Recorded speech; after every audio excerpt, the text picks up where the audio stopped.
So it is the Easter weekend, which means 4 days off work for both of us. And unfortunately, the sky is quite grey. I say unfortunately, we are going to try and turn that to our advantage. And we thought that some seascapes, some moody waves, and potentially seeing some seals would work quite well in this kind of light with the grey background behind. So we've come to the North Devon coast, to a place called Hartland Point, and we're hoping to get some seascapes and potentially some wildlife in this weekend. Yeah, so this is a really good spot for landscape photography, or certainly for seascape photography. So some of the rocks down on the shoreline create these really nice lead-in lines into the ocean here. So it might be a good chance whilst, when it's clouded over and quite overcast, it might be a good opportunity to get a 10-stop filter out, maybe do some long exposures with black and white images perhaps. We are going to be around at sunset as well, so there's a little point just further down the coast called Hartland Quay, so our plan was to head down there for sunset, but I'm not sure there's going to be much of a sunset today. So we'll probably be looking at black and white images, but we'll see how we get on, we'll see what happens, see if we get any light at all. If not, then probably be black and white images. And at least it's not raining. It's not raining, not at the moment anyway. Yeah. It might start raining soon.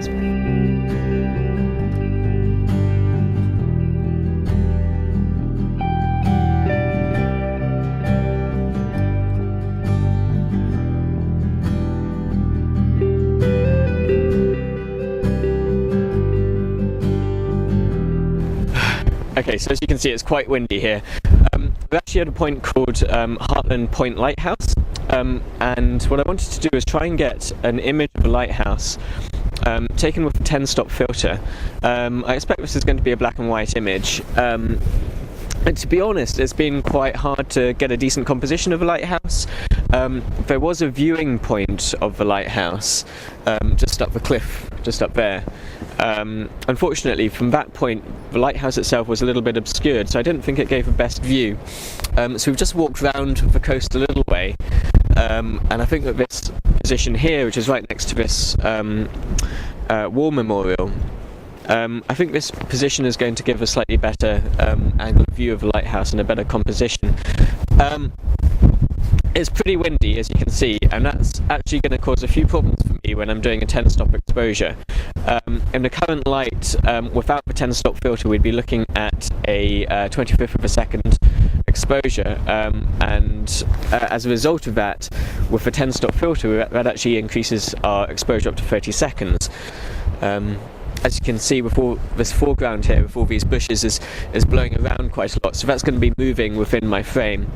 We'll see how it turns out. I'm not sure at this stage whether that's going to look good or not. Sometimes I think you can get away with a little bit of blurred movement in sort of vegetation. So we'll see how that works. Because of the wind as well, I can't risk any movement in that camera at all with a 30-second exposure.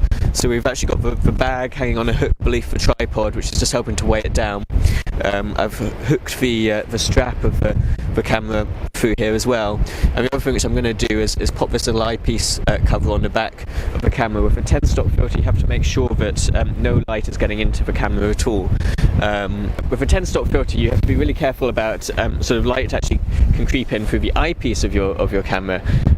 So it's good to cover that eyepiece over. So that's what this is for on a Canon. If you're lucky enough to have a Nikon, they've got a nifty little system which you can actually cover the eyepiece more efficiently. But Canon seem to like this little rubber plastic thing for some reason. But anyway, obviously Canons are still better.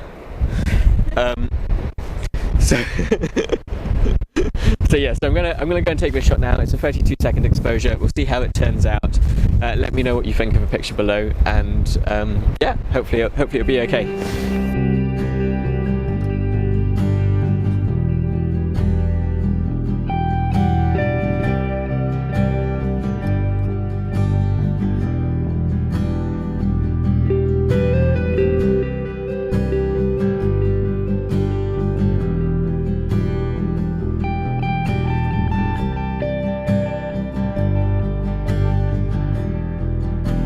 So Sam's eye has been drawn to the lighthouse, but my eye was drawn to the waves. Specifically, and I don't know if you can see it from the GoPro, But there's a line whereby some of the sea, the surface is not disturbed, so it's nice and kind of a dark, moody blue. And to the right of it, the surface is quite choppy and broken up with white. So what I wanted was a diagonal line across the photo whereby the bottom left was lovely dark turquoise moody, and the top right was all disturbed white froth. I've had to experiment quite a lot with the timings and which filters to use to get that. And what I've settled on is the 10-stop filter. So I am using the 10-stop filter. I'm using it with the 100-400mm lens, and with aperture at 13, that comes out as a 1 minute long exposure. And so we'll see whether that works out.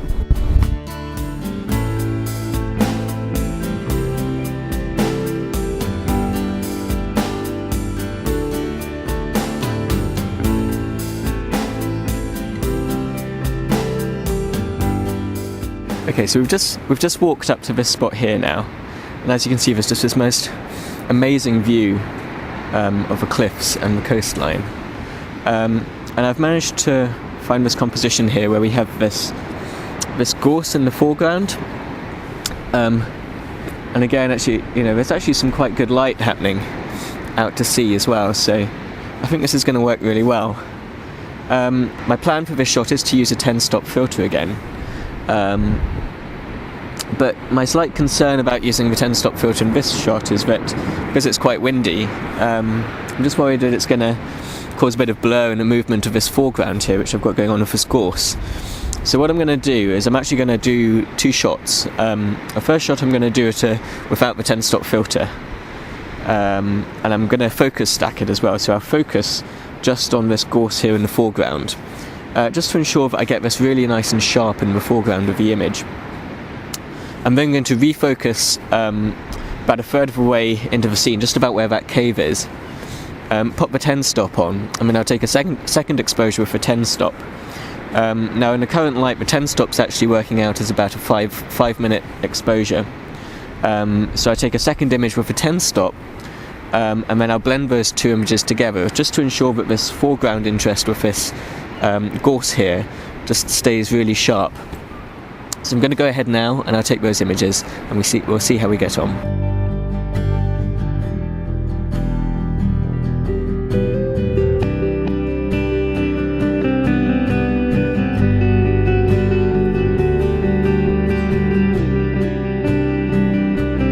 So we have a couple of hours before sunset, and the car park where we've parked the car is about to close, so we are going to drive over to Hartland Quay to see if we can get any sunset photos there. There's quite a lot of cloud above us, but there isn't actually at the moment in time much cloud on the horizon.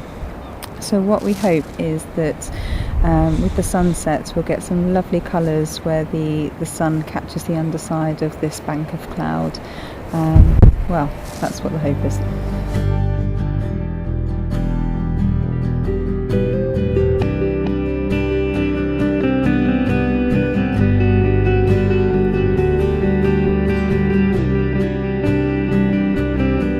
So we're now at Hartland Quay. The tide is in, which I knew the tide was going to be in. I think I didn't quite realise it was going to come quite so far in. So that's kind of limiting the shots we can take.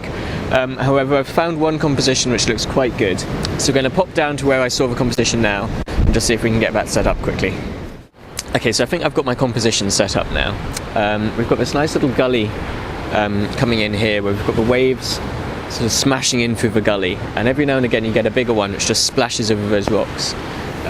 So I don't want to go for too long an exposure here because I don't want to lose all that movement in the water. So at the moment, with the polarizing filter on the lens, we're looking at an exposure time of about half a second. So I'm hoping that that's just going to keep enough movement going on in that water to get the shot. If it's too long, I mean, I've got ISO 100 at the moment, so if I find that shutter speed is too long, what I'll do is I'll actually increase the ISO slightly just to compensate. But I'm going to have a few shots at this, wait for some waves to come through, and just have a little bit of an experiment with exposure time, just to see if I can get a nice shot of the water crashing over these rocks.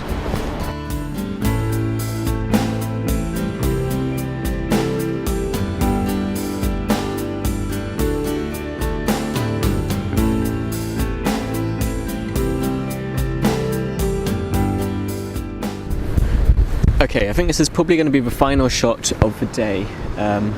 It's just about sunset now. As you can see, there is cloud on the horizon, so we're not actually going to see the sun as it goes down, but it is catching some of those clouds up in the sky.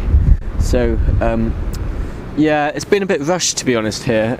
We've not managed to find the compositions I was hoping for, because that tide is just in a little bit further than I thought it would be. So I did check for the tides before I came here, but I haven't been here before, so I didn't realise just how far in it would come. So I was hoping to get down onto the beaches, but yeah, unfortunately that's just not happened this evening. But yeah, we've got this sky kicking off now a little bit, so what I've actually got a 4-stop ND on here, because on this occasion I do actually want to blur that water out a little bit. I'm not overly happy with this composition, to be honest. I think there's more potential in this location, but I think just given the time, yeah, just that little bit rushed. But yep, I think it's not going to be a bad photo, so we'll go ahead and take it, and then I think it's probably going to be time to head back to the hotel we're staying in this evening. Yeah. Anyway, let me know what you think of the photo below, and yeah, we'll see how we get on.